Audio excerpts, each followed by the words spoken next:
In a post-apocalyptic world with flesh-eating monsters around every corner, it became quite ironic that the walkers were never the biggest threat. From the governor to Negan, one man started it all as the first antagonist of The Walking Dead. This man was Shane Walsh. Shane was established as a villain very early into the first episode of The Walking Dead when he dipped his fries in Rick's burger to get some ketchup. But that was just the tip of the iceberg when it came to the villainous acts that Shane would go on to commit. His journey from being the protagonist's best friend to becoming the antagonist that the protagonist had to kill was a story of the ages. But how exactly did Shane become such a compelling villain that had such a huge impact on the entirety of The Walking Dead? Let's start with Chapter 1. The Monster Inside the House. We all know the classic horror trope of the monster inside the house. The characters spend all their time fending off something that they determine to be the biggest threat, all for the plot to turn on its head at the end and reveal that the monster was inside the house the whole time. It's quite often the "oh shit" moment of the movie. But The Walking Dead did something different. It wasn't a pin drop moment where we realised it was Shane the whole time. We got to see it slowly build like a kettle coming to a boil. We knew the monster was inside the house, but the characters didn't. Close your eyes. I would like you to picture your best friend. What if I told you that this best friend was about to turn on you? Not just turn on you, but they didn't want you around anymore.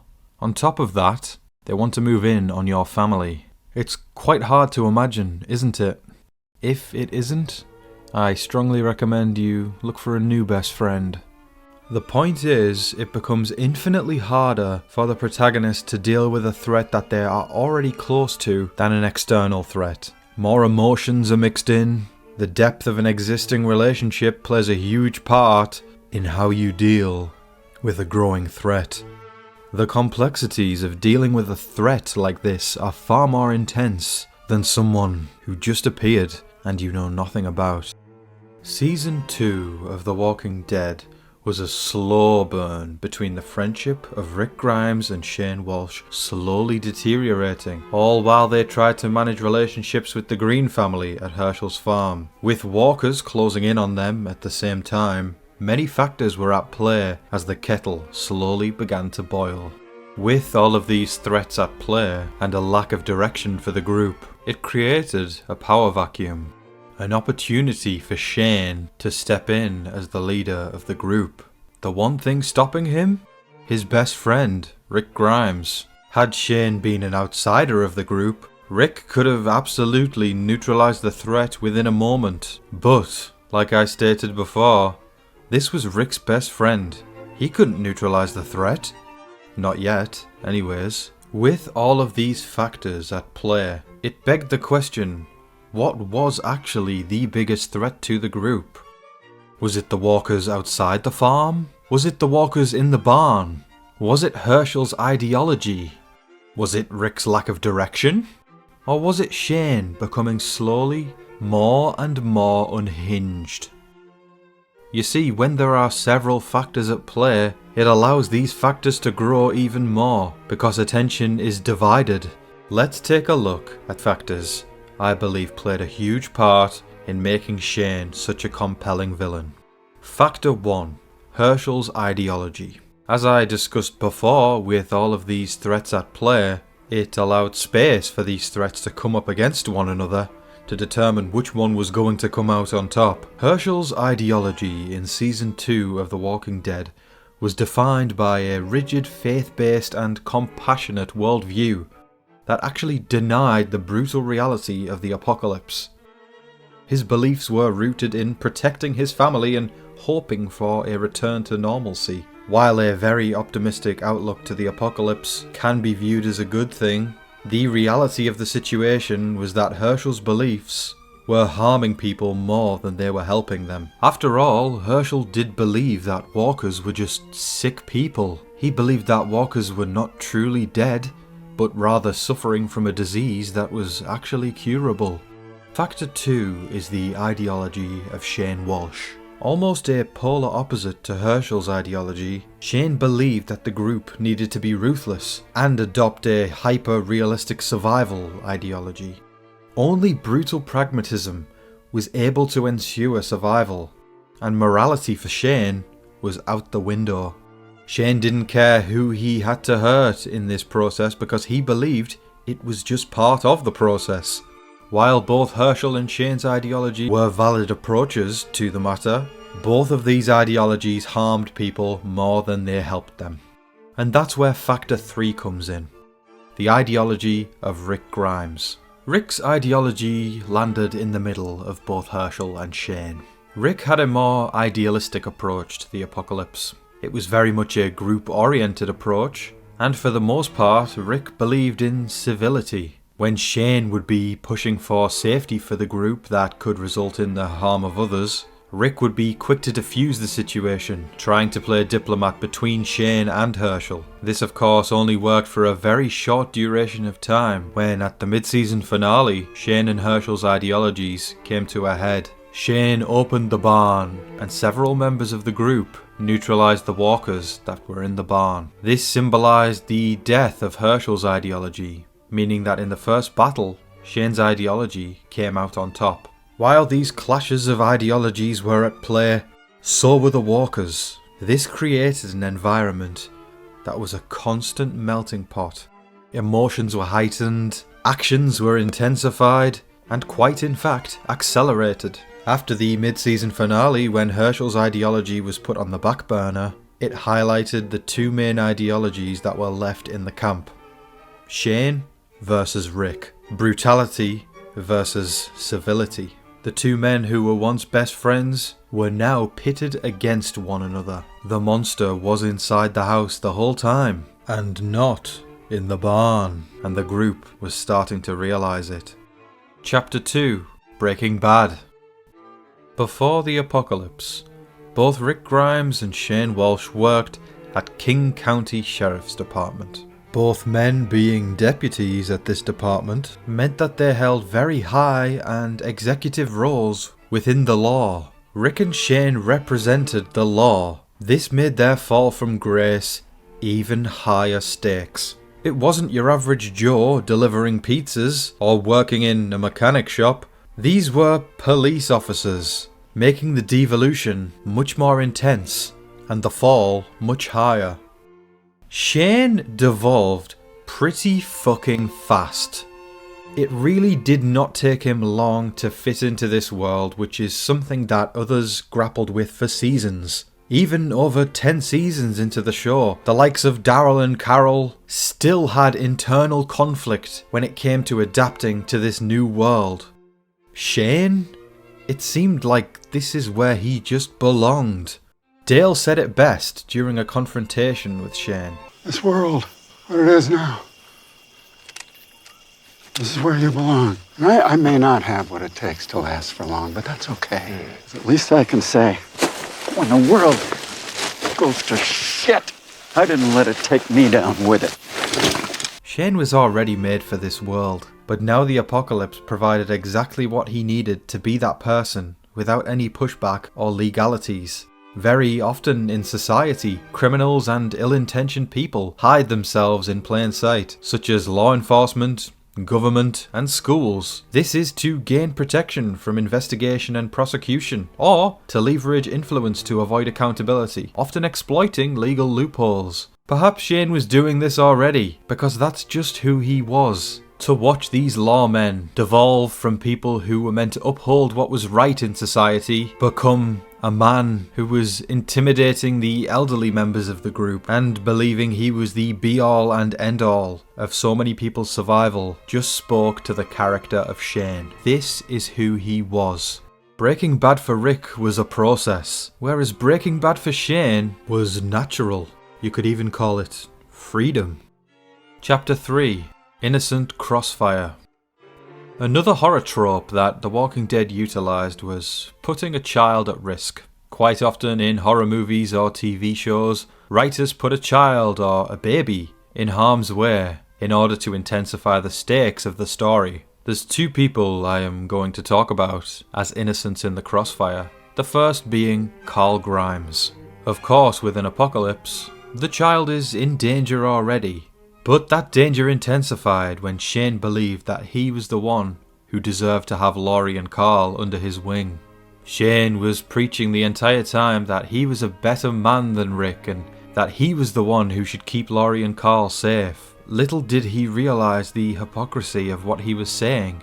He wanted to neutralise Carl's father and Laurie's husband with the excuse of keeping them safe. He wanted to neutralise a caring father and husband to keep them safe. Are we noticing the hypocrisy yet? Neutralising Rick harms Laurie and Carl. This is a perfect example of Shane's ego getting out of hand to the point where it is affecting the innocent people around him. On the other hand, Shane spent quite a lot of time attempting to intimidate Dale, who was the moral compass of the group. While Dale's worldview on how people should deal with the apocalypse was very different to Shane's, it didn't make him right or wrong. None of these ideologies are right or wrong, which makes it so interesting. But Dale was one of the first people to see through the damage that Shane was causing the group. And Shane didn't really care about the safety of others in the group. I believe he thought he did, but his actions said otherwise. Don't get me wrong, I do think Shane was determined to survive and I think he would have done everything he could to keep Laurie and Carl safe. But all of these other people that were integral to the group and people who would go on to become such integral parts of the show were just cannon fodder in Shane's larger plan. Dale saw through that, and that's why Shane didn't like him. It was very, very smart of the writers to get Shane to target Dale, who was the moral compass of the group. When you target the moral compass, it puts the entire stability of the group in more jeopardy. If Shane had begun to target T-Dog or Andrea or Daryl, it wouldn't have had as much of a large effect as targeting the moral compass. Had Shane survived longer, he would have targeted others too. It was only a matter of time. But the writers using Carl and Dale as the main targets of Shane's devolution perfectly heightened the stakes. Chapter 4: The Moment of Truth. After Carl Grimes was shot in the Season 2 premiere, Shane and Otis went to a local school in order to scavenge for medical supplies to save Carl's life. Upon becoming overwhelmed by walkers, tragedy befell Otis as Shane shot him in the leg, leaving him for dead. This was the moment all of Shane's cards were put on the table. We all saw the cards, but the people around Shane didn't. This was the writers essentially taking a live grenade, pulling the pin out, and throwing the grenade back into camp. As viewers, we were on the edge of our seats for the rest of the season as we waited for the others to figure it out too. As we previously discussed, Dale was the first to figure it out, which made him a threat in Shane's eyes. I believe that it was genius of the writers to put Shane's cards on the table so early in the season. It created this tension amongst the group that was palpable. We knew exactly what Shane was capable of, and watching the others slowly figure that out was painful, yet so enticing. It wasn't like we were waiting for this big reveal of the monster inside the house at the end. We knew the monster was inside the house the whole time. It wasn't this light switch moment, it was a slow burn, allowing for the other characters to slowly adapt to their surroundings as they realised exactly what we did. Chapter 5: The Windmills of Rick's Mind. Following Shane's death in the Season 2 episode Better Angels, Season 3 quickly came around. Shane's impact over the course of the entirety of the series was still incredibly present. Whether Rick was talking about his old best friend, or John Bernthal actually returned to film dream sequences. Hell, even archive footage was used of Shane in The Ones Who Live, a spin-off from The Walking Dead. Shane's impact on the entire show was immeasurable. and it was very difficult to go through an entire season without being reminded of him. This effective notoriety over time helped develop Shane even more when he wasn't even there, to become this pillar of consciousness in Rick's mind through every phase of the show. I believe the ideologies of both Herschel and Shane served as the polar opposites in Rick's mind that would always help him and guide him through a decision. Rick would question himself, am I going too far this way or too far that way, to attempt to find this happy medium. Sometimes he would have to utilise that Shane side more and lean more to the right or more to the left in Herschel's case. He would lean more to Shane when he was fighting for his life with his back against the wall, and he would lean more to Herschel when trying to stop a war with Negan and the Saviours. Every decision that Rick made, in the prison, in Alexandria, in the war, his old best friend was never too far from his mind. Shane's impact was immeasurable. Chapter 6: Extension of Life. The Walking Dead was based off a comic series written and created by Robert Kirkman. While Shane was still a very integral character in the comics, he did not survive as long as he did in the TV show. And so at first, the original plan for the TV show was for Shane to actually die very early. Some early plans actually focused on his death at the CDC, meaning that he likely would have died in Season 1, Episode 6 of The Walking Dead.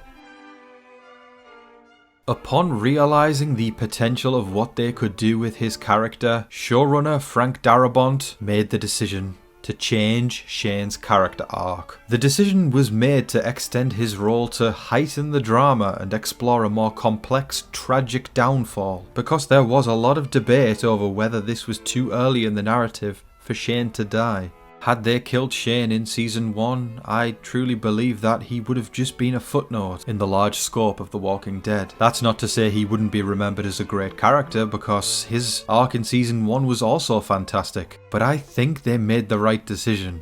Giving us more was everything. Shane's extended life in Season 2 provided crucial character development, not just for himself, but for Rick's leadership evolution. As I discussed before, with Shane being this pillar of consciousness in Rick's mind, what else could have served as that pillar in Rick's mind?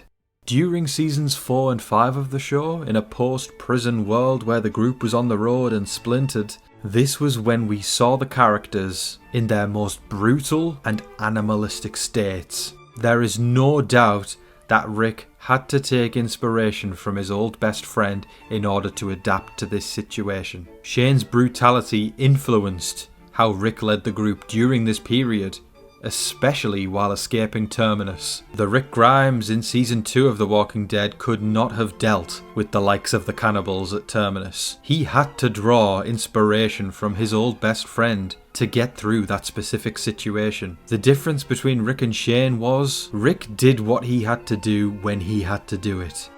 But Shane, he saw that as a way of life. Had Shane made it any further than Season 2, there is the age-old debate of how would have Shane fared as the leader. Would he have done better than Rick? Would the Governor and Negan never have been a problem? Personally, I think the opposite. Shane's erratic decision-making and quick-to-act brutality would have gotten the group into more danger than they had with Rick, which is saying something. Shane was much better a part of the story as a pillar of consciousness in Rick's mind. He drew from Shane when he needed to, realising that being Shane the entire time wasn't gonna get you anywhere. But from time to time, you needed to be Shane, just as much as you needed to be Herschel. It's that happy medium we were talking about. All of these factors played a part in elevating Shane's character, his ideology, Herschel's ideology, and Rick slap bang in the middle. It was a whirlwind of threats, and Shane established himself as one of the most compelling threats of all time. Chapter 7: Take a Bow. While we can talk about the writing all day and the story, I'd be remiss if I didn't mention just how incredible the performance from the actor of Shane, John Bernthal, was. His performance as Shane was electric. He took what was only 21 episodes out of 177 and cemented himself as a Walking Dead legend. Still, seasons later, fans were thrilled to see him return in season 9 during a dream sequence. Even though it was only for a few minutes, fans were eating it up because they remembered just how incredible the acting of Jon Bernthal was as Shane. And the matter of the fact is, people will always remember Shane. Whether you're watching The Punisher, or you see Jon Bernthal in a new Netflix drama, somebody in your family will be pointing at the screen saying, "Oh my god, that's Shane!" I know for a fact in my family, that's always going to be me. Shane's impact on The Walking Dead as a character will long be remembered. To me, he is one of the greatest villains of all time. Sometimes it's actually hard to call him a villain due to the complexities of his character, and in an environment as wild and brutal as The Walking Dead, it begs the question, who is actually a villain and who is a hero? Shane was a remarkable character, and his influence long lived on in the series, to the point where over a decade later, I'm making a video analysing and dissecting his character. I want to thank you all so much for watching this video, and in true Shane style, I'm gonna ask you something. Hey Herschel, man, let me ask you something. Every time we If you enjoyed this video, please subscribe. I'll be doing more television deep dives and analysis, so if you enjoyed this one, the chances are you'll probably enjoy the others. Please also don't forget to hit the like button and hype this video. The Walking Dead is truly one of my favourite shows and I could talk about it all day long, so please let me know if you would like to see more of this kind of video. But until next time, don't forget to like, share, comment, subscribe. But until your next video, I've been Tom. You've been wonderful. Good night. Let me ask you something.